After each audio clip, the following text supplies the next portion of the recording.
FM.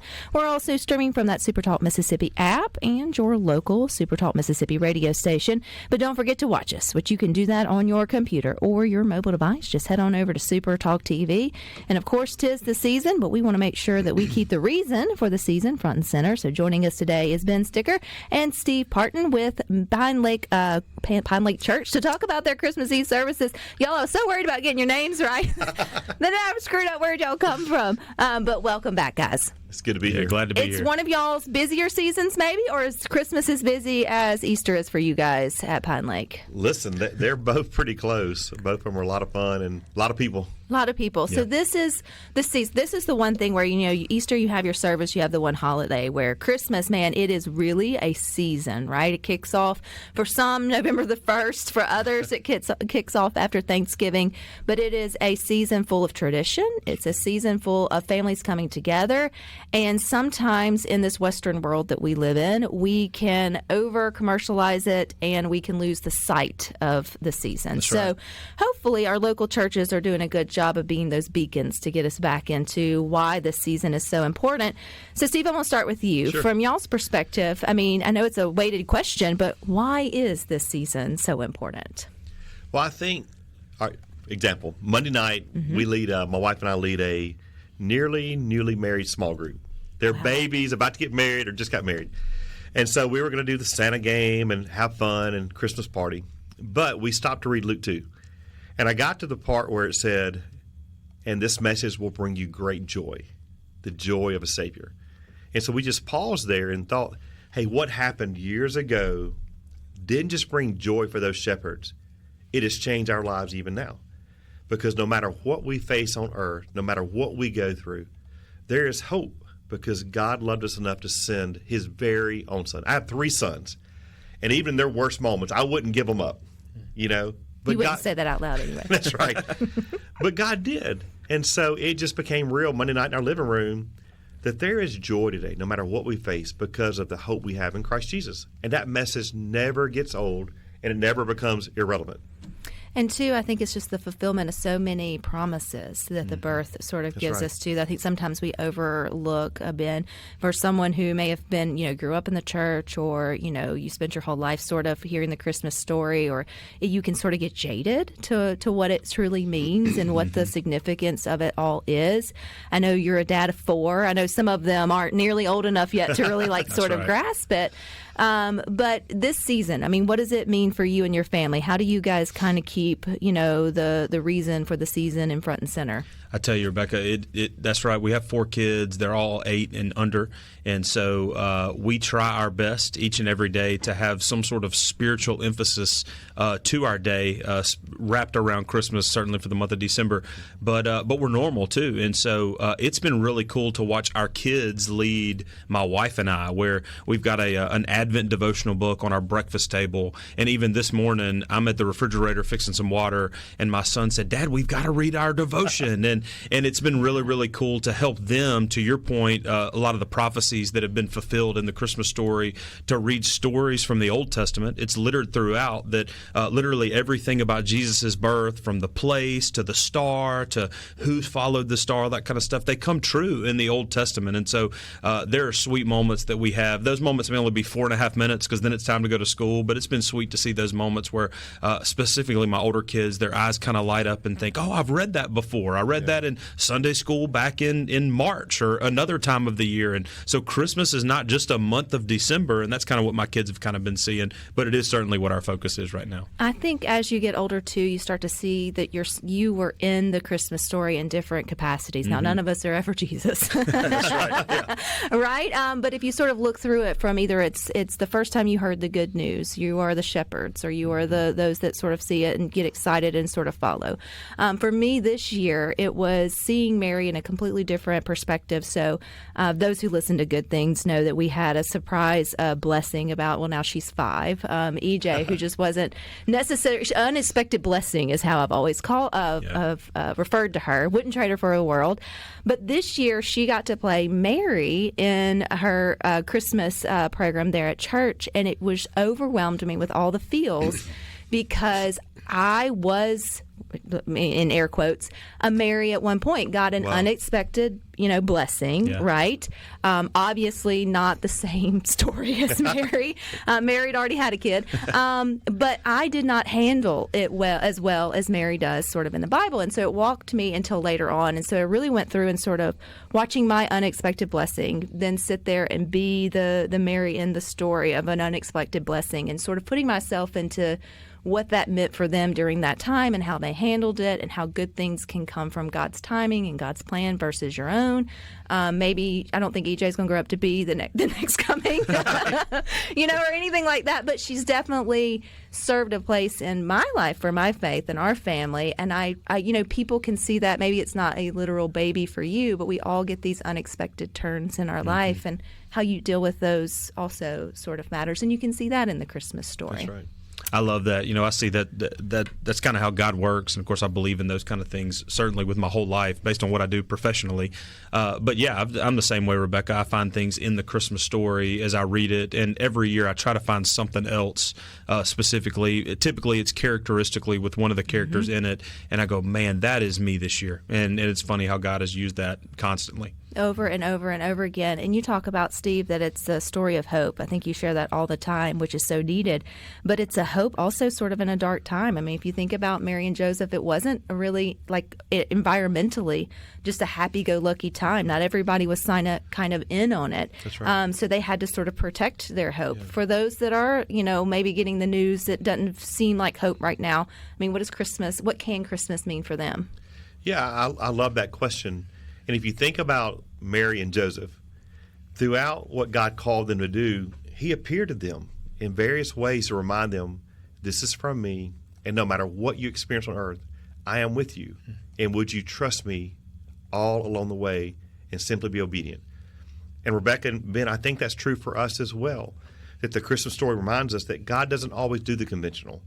He is God. He can do whatever he wants to do, and he can allow us to have to trust him through very trying times that may want to deplete us of hope.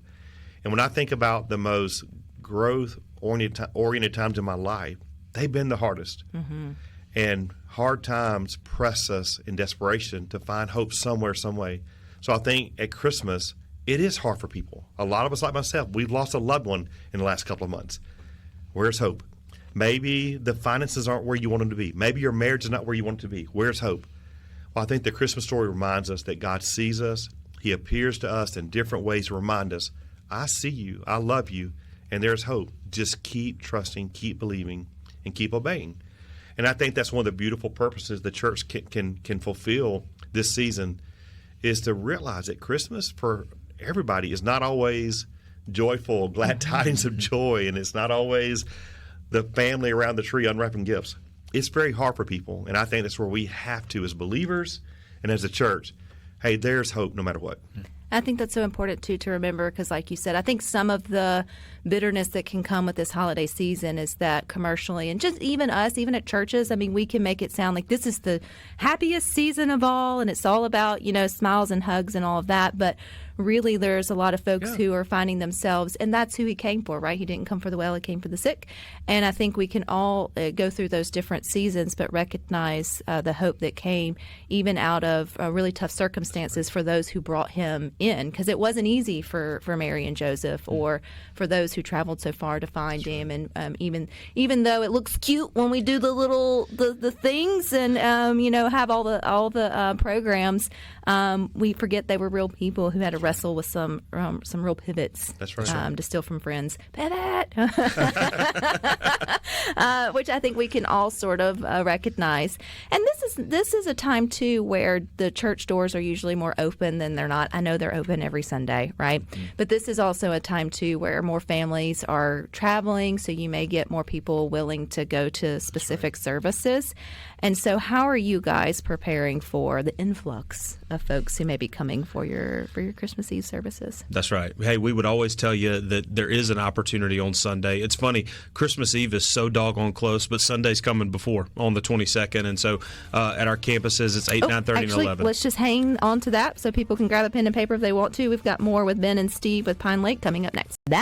You can also find us, too, on your local SuperTalk Mississippi radio station, as well as on SuperTalk TV on your computer or your mobile device. We are talking about the reason for the season today. We've got with us Ben and Steve from PineLake Church, and they're gearing up for their Christmas Eve services, but then also just letting you know with their 5 to 6 different campuses across the state, they would love to have you pop in and say hi. So, Ben, we cut you off as we were going to break, but you were starting to share kind of how PineLake is gearing up to have those Christmas Eve services, which for so many, like Easter, that is a big tradition within the family to come out and come to a service to sort of put you in the mood for Christmas. That's exactly right. We got plenty of opportunities for you at the Reservoir Campus where Steve and I are. You could come at 2, at 3:30, or at 5 o'clock.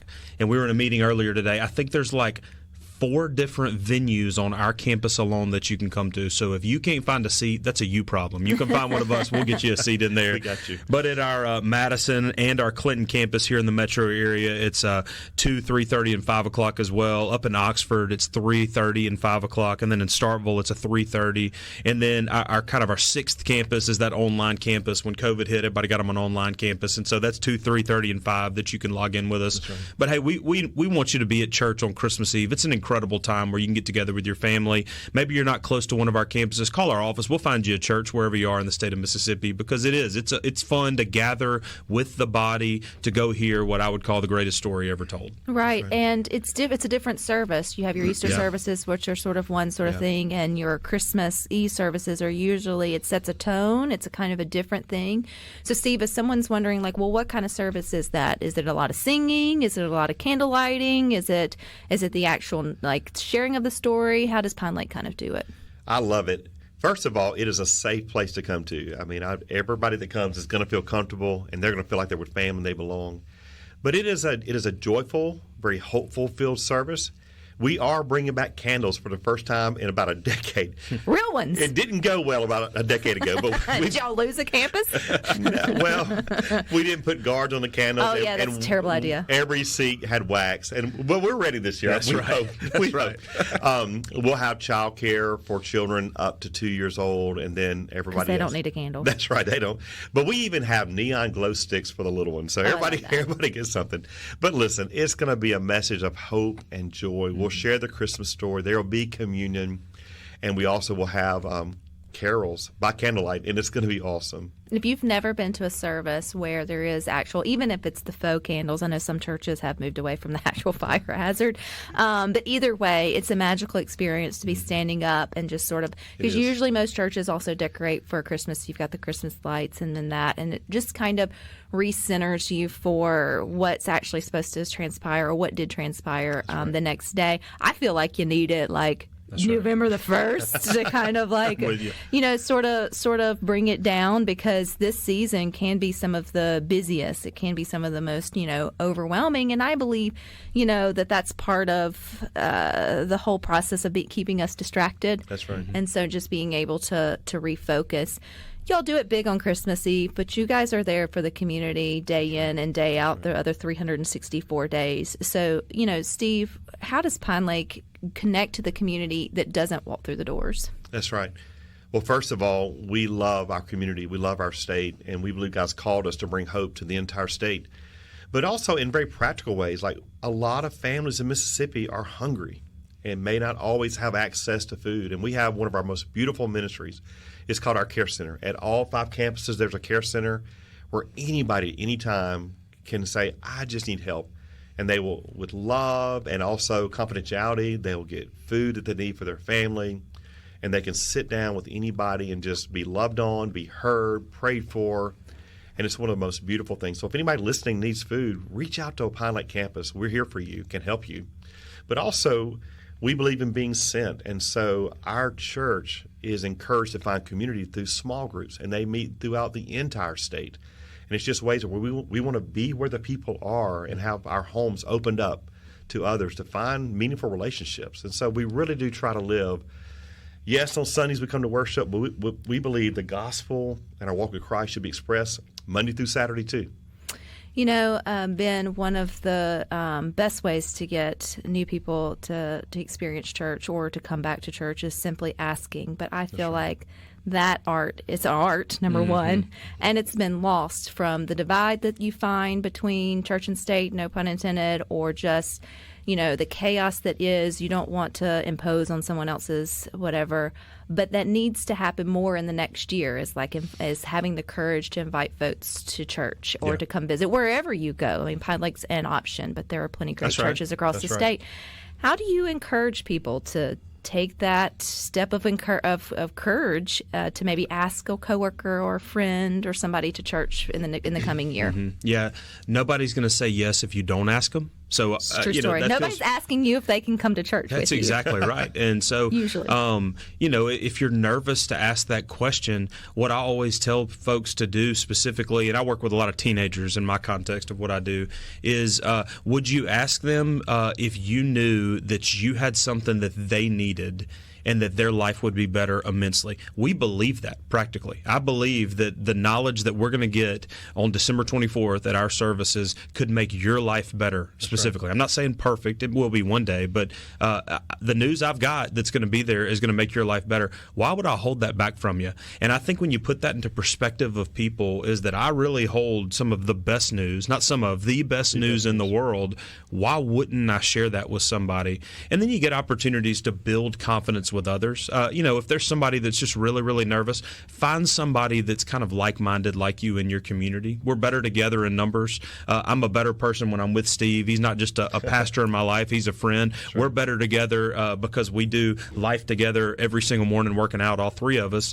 Community's better and community's good. And God intended us to be in community. And so if that's something that's nervous for you to go out on a limb by yourself, go find you a friend. Any of us would love to go with you specifically. Gang up on them. That's exactly Put them in a corner. Yeah. Force them to peer go. Pressure, right? But it is all in sincerity. It's because the news that you have is so great. Why would you hold that back from somebody? You mentioned youth and teenagers. They are the best at inviting folks really to church. Are. They're like, hey, so come on, true. Sort of, let's go. And I think we could learn a lot from them, and not to give up if you get a no the first time and don't take it personally. This sort of season that we have found ourselves in, and just it feels like more than ever Christians want to hide that good news, or they just don't want to share it. And I don't mean you need to get a bullhorn and sort of shout it out, right? But it does feel like the next week, we're a week away from Christmas Day, is a good time to just wear your Christ out loud just a little bit more, and maybe not obnoxiously, because you can go down that route. Yeah. But not to lose your courage to let folks know your reason for the season. And a good way would be just, hey, you want to come to our Christmas Eve service? There will be fire. That's exactly right. And a lot of authentic people. Steve and I just drove down Lakeland Drive, and we're just as human as everybody else. It's a zoo out there. It is. But know what? Jesus is still good, and you can come join us with it. So if they're traveling maybe for the year, I know they can obviously get in on the online service if they're missing out, but chances are they're going and visiting. Maybe they're looking for a new church in the new year, or sort of thinking about sort of popping in. You mentioned the 5 campuses. Do they all have individual websites? Is there ways people can sort of check and see when their your normal Sunday services range? Yeah, you can go to PineLake.org, and it's really easy to navigate. There's a 9:30 and an 11 o'clock service at all 5 of our campuses, as well as online. There's an 8 o'clock service at a couple, like our Madison campus and at our Reservoir campus that we're at.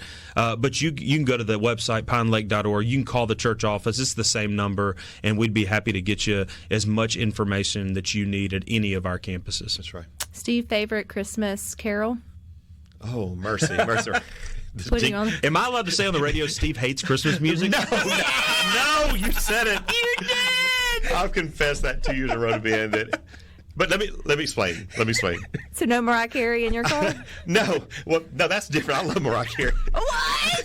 Hate's a strong word. I used hate. He didn't use hate.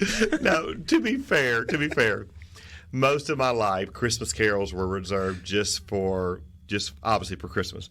But we use them in worship services. And last Sunday, let me just look at what I'm singing. And it's a beautiful story of the gospel. That's So there is content. You jerk. How about being kind? I had to prove that we were normal to the people, Steve. I do struggle with Christmas Not all carols. pastors are weird. You just got brownie points with Rhino because he will play me Christmas music during. I have to wait till Thanksgiving after, and then come December the 27th, I won't hear a jingle nor a bell me for neither. like another whatever. Me neither. I might can get him to do it Christmas in July, but get a song out of him or whatever. So you are not alone at all, Steve. Thank you. I feel better. I appreciate y'all's time. And again, people can go to the website to find all those different services that you guys have and see y'all back Easter. Thank you, Rebecca. All right. We Merry appreciate you. Christmas. Merry All right. Christmas. You guys stick with us. We got more for you coming up next.